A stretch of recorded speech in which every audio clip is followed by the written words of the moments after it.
Next, as you can see, there is the pericardium located.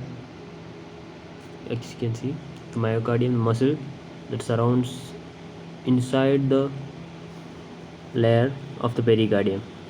Myocardium is inside the pericardium. So pericardium also help in the unwanted contractions or clotting. Pericardium is a double walled sac, as you can see that from the is a covering of the heart, and there is fibrous and serous. Fibrous protects the heart, anchors it to the surrounding structures, prevent overfilling of the heart. The overfilling is due to the ineffective pumping by the myocardium. If the fluids build up in the pericardial layer, it can be inhibit effective pumping. If the fluid is filled between the pericardium and the myocardium, it can inhibit effective pumping, so the pumping of the heart will be stopped. Next is we can see the pericardium and myocardium. It protects the heart. It's a fibrous layer, all that points, and myocardium is a muscle of the heart. Okay, so this is a expanded layer of the pericardium and myocardium. As you can see, the heart wall, also known as the pericardium, contain a visceral layer. As you can see, what is the name of visceral layer? It is known as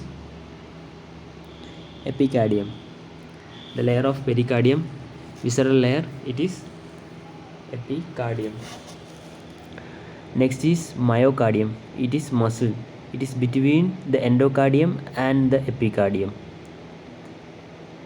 The heart wall, exactly. The heart wall, the myocardium is in between, epicardium is outside, endocardium is inside. As you can see, you can use the endo as inside and the epi as outside for easy understanding. So the heart wall contains epicardium, which is a pericardial layer, pericardial visceral layer. Next is the endocardium, which is inside the myocardium. Next, the heart chambers. Next is the fibrous skeleton of the heart. The network of connective tissue fibers, collagen and elastin within the myocardium anchors the cardiac muscle fibers, reinforce the myocardium. So there is a fibrous skeleton of the heart, which is a network of connective tissue fibers. So the fibrous skeleton of the heart is a connective network of connective tissue fibers. So you can see the features of connective tissues are that it is a extracellular matrix consists of protein fibers and ground substance. The material between the cell and the fibers, the extracellular material is usually secreted by connective tissue cells and determine the tissue qualities. For instance, in cartilage, the extracellular matrix is firm but pliable. The extracellular matrix of the bone by contact is hard and inflexible. So in the bone it is inflexible, but in the heart it is flexible, and in the connective tissue does not usually occur on body surfaces. So about the features of connective tissue consists of two basic elements, cells and the extracellular matrix. So a extracellular matrix is a material located between its widely spaced cell. The extracellular matrix contains protein fibers. So in the heart, the fibrous skeleton of the heart, the network of connective tissue is collagen and elastin. They are the fibrous tissues, collagen and elastin. It anchors the cardiac muscle fibers. This cardiac muscle fiber is anchored by collagen and elastin, which is a connective tissue fiber. It is all reinforced inside the myocardium. So myocardium contains collagen and elastin. Now the second parts of the fibrous skeleton of the heart is septums.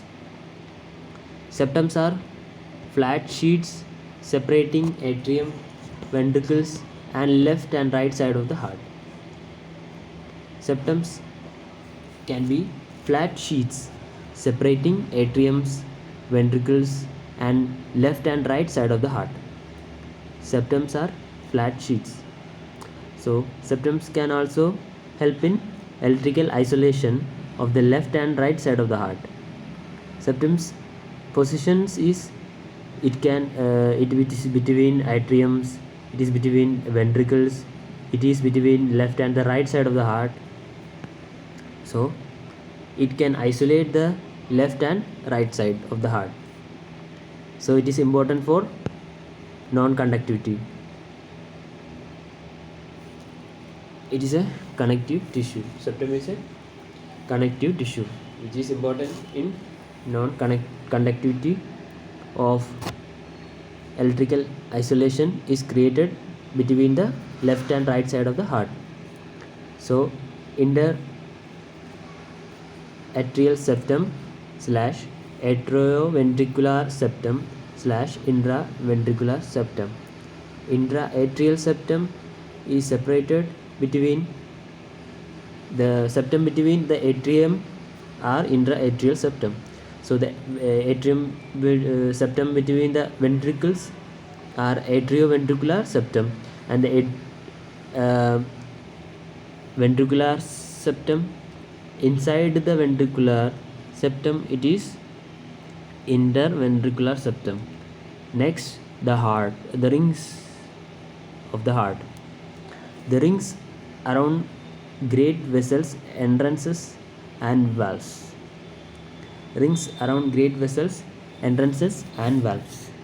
So the valves of the heart around great vessels, entrances, valves, it helps in, it also stops stretching under pressure. Rings stop stretching under pressure. So the rings around great vessels, entrances, and valves, it stops stretching under pressure. So as you can see in this, the ring, you can see the left fibrous ring and the right fibrous ring. This fibrous ring is commonly for the fibrous ring is commonly for this left fibrous ring is commonly for in mitral valve. The right fibrous ring is in tricuspid valve. So the rings, what is the use of rings? It is elastic, so it can help in stretching of the unwanted stretching of the or the minimum maximum stretching. Between the minimum maximum stretching can be stopped. That is a function of rings. It is around great vessel entrances. So the what is the great vessel and valves? It is the arc of aorta, it is the pulmonary trunk. These are the great vessels, entrances, and valves. So the pulmonary trunk is a valve, and arc of aorta is a great vessel. So the ring situated between a right fibrous ring of tricuspid valve. The right fibrous ring is situated in the tricuspid valve. The left fibrous ring is situated in the mitral valve. It helps in great vessel entrances and valves and stop helping in stretching under pressures. As you can see, the fibrous coronet of aortic valve. These all are rings. The rings are mainly as according to this size. So according to the shape of the two proper rings are the right fibrous ring and the left fibrous ring. Left of the mitral, right of the tricuspid. Next is we are saying about the fibrous coronet of pulmonary valve. So fibrous coronet of the pulmonary valve is a great entrance vessel valve. So the pulmonary valve has a fibrous coronet of is a fibrous coronet ring. You can say it's fibrous coronet. You can say it's a ring for your study. You can also say the arc of aorta is coming inside to the fibrous coronet of aortic valve. So according to the valves and the end vessels, the fibrous coronet name changes. It changes to the pulmonary valve, it goes to fibrous coronet of pulmonary valve, and in the aortic valve it goes to fibrous coronet of aortic valve. And the flows of the aortic, as you can see, the arc of aorta is coming inside into the fibrous coronet of aortic valve. So the left fibrous trigone is situated between the fibrous coronet of aortic valve and the fibrous coronet of pulmonary valve. Next, below the fibrous coronet of aortic valve is the membranous part of interventricular septum. Membranous part of intraventricular septum. As you can see, what is septum? Septum is the flat sheet separating atrium, ventricles, and left side of heart and right side of the heart. So there is a membranous part of intraventricular septum. So this is the intraventricular septum. It separates, isolates, and it is non-conductive connective tissue, and it is important for cardiac cycle. This is the membranous part of intraventricular septum. Next is, as you can see, the fibrous coronet of aortic valve connects to the membranous interatrial septum. Membranous interatrial septum. As you can see, it's a flat sheet. It's a flat sheet separating the inside of a pulmonary valve, separating the pulmonary valve and the atrium valve. So the flat sheet is called membranous interatrial septum, and the membranous part of interventricular septum.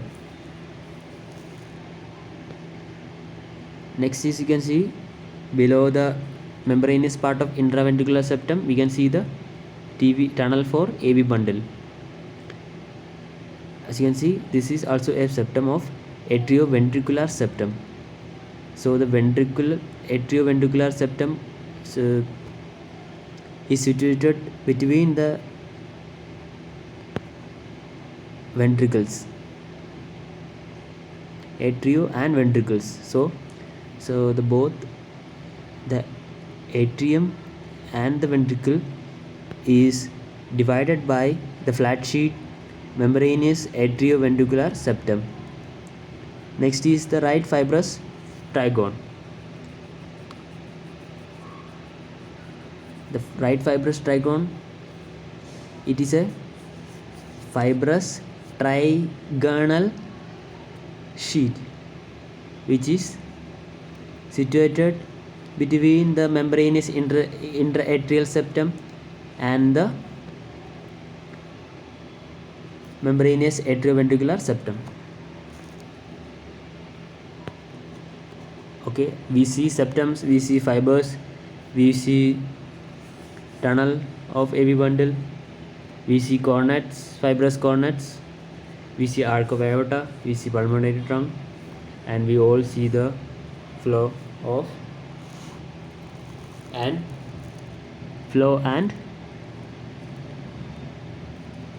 the rings.